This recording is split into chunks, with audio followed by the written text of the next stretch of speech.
let me allow Jamatia and Honorable Ruth. Honorable Ruth, let's start with you. Thank you very much. And I would like to, through the chair, to say that it is very commendable that you are actually looking for a solution for in a situation that is actually really affecting us as Kenyans. But on the 7%, on the 7 shillings levy, I am of the opinion that yes, we do use it for road maintenance, and I don't know whether it's not there or it's there. But I was thinking of something that I would have wanted you to tackle. How about on the Petroleum Development Levy Fund? Because I think that Petroleum Levy Fund is one that actually we should consider even more than how we want to consider this reduction of the 7 shillings of the fuel maintenance levy, because that one has been there and is one that actually has not been used, and I don't know how it's being used, and I think it's something that we need to tackle. The Petroleum Development Levy Fund, I think it's one you should consider. I would also want to talk a bit more of the G2G, because as it is, and I'm not saying that I'm against anybody, I hope I'm just saying what my mind is that when we have a fixed price like we do on the G2G, is actually making us have a higher rate than if we, and you know, the fuel prices actually fluctuate. Yeah, and really, when we had the OTS, in the OTS and open tender system, we are able to determine, and sometimes mostly even lower prices for ourselves. So I think that some of those ones, including in what you're saying, might help us more than the VAT that you'd want us to reduce so much, because, you know, at the moment, VAT is a very thorny issue. So maybe those are some of the things on that your presentation. But I must say that much as you're being bashed left and right somewhere or the other, but the fact that you're courageous enough to see that we could get a solution in Kenya is commendable. Thank you. Thank you so much, Chairman. I also want to thank Honorable Ndindi, our Chair Emeritus, for the good work. I mean, solution is always important in every situation. But as we are dealing with this petroleum issue, the disruption, I mean, the pricing is the end result of the disruption of what we are getting. But listening to many analysts, the biggest problem is not actually the barrel. It is what contributes the components. During the war, we are calling it the Russian and Ukraine. It is the positioning of the map. So if you look at the Strait of Hormuz and all where this war is affecting, it has a heavier component in terms of pricing. And we might not, by the way, we might not solve this problem as long as this war is going on or this problem is going on. Number two, it's about the insurance of the ship. Actually, one of the reasons why we have high prices of petrol or petroleum products, it is not about the dollar barrel. It is the insurance that has been put, because this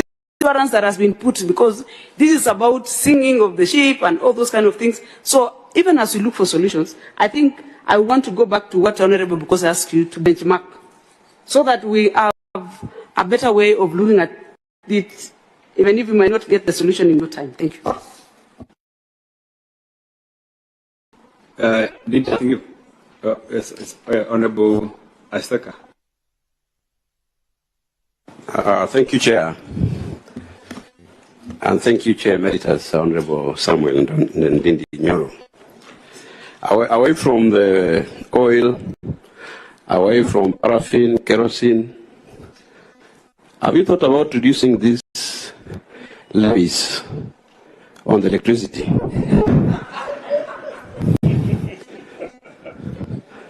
Yeah, because as we talk about diesel, petrol, the cost of electricity is also high. And I'm tempted to believe that you are not talking about it because you are personally a beneficiary of the output from Kenya Power. Thank you. Members, I think let Ndindi respond to those questions, and I'll make the final submission. Oh yes, Honorable John Paul, you have something to say? Yeah, thank you, Chairman. Also, let me say something about this proposal. It's a good proposal, but I wanted to hear from our good friend, Honorable Ndindi Nyoro, if we reduce these 7 shillings, already we have some contractors who are undertaking the project in the constituencies. What will happen to those projects? Will those projects stop or stall? Because you have told us that this project can be done by domestically funded sector, but even those domestically funded sector, we have already some commitment to the contractors. What will happen to the currently committed project? Will they continue or they will be stored for maybe to be funded in the future? Thank you, Chairman. Yes, Ndindi, you can respond. What do you mean? The political space has been taken over by opposition. Those united opposition, where you belong. So what do you mean? Are you not part of that team that is very vicious? What I mean, Chair, is that when I'm doing these kind of things, I am happy Kenyans are very encouraging. I'm receiving very many messages of encouragement, but to hear some from my colleagues are very rare. And that's why I want to recognize Honorable Ruth for that. And also other members who have commended me privately, like Honorable Naisura.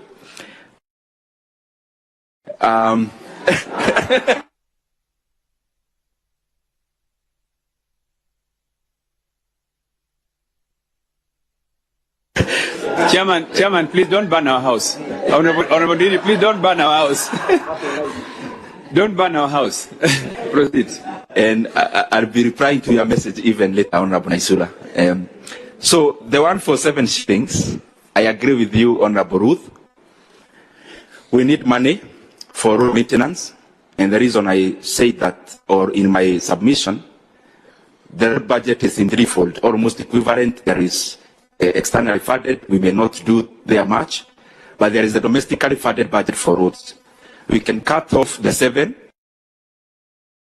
but then we put it through the other route. That's one. In terms of PDL, PDL is where the field stabilization money comes from. So we are still actually invoking it. Because if you look in my proposals, I have also proposing we get an extra 3.5 billion shillings to subsidize diesel further after these measures, so that diesel will be cheaper. So that is also in part of the proposal, but we can go further through your guidance. In terms of G2G, I may not answer here because it can be, but because you asked if the chief permits, I can go ahead. G2G, I share your opinions that we should open up the field. G2G makes our fuel more expensive. Honorable Ndindi, yes. I don't know whether I need to guide because your appearance to this committee is purely for the sake of looking at the revenue and expenditure side of the estimate. The policy issues to do with G2G, because those are policies that were taken elsewhere, in which this committee has actually no mandate. So I would like to urge you to just restrict your submissions and responses to the revenue and the expenditure aspects of your recommendations. I'm guided, but it's only that it came up, but I'll shelve it to the right place. I think I'll urge my sister Ruth to direct that question to the right section, right department, maybe Department of Energy, Committee of Energy. Yes, thank you. Thank you very much. And before I go to the next one, thank you very much, Honorable Ruth. At least I know I have one supporter in the floor. Honorable Jamatia, Naisura is obvious. Honorable Jamatia,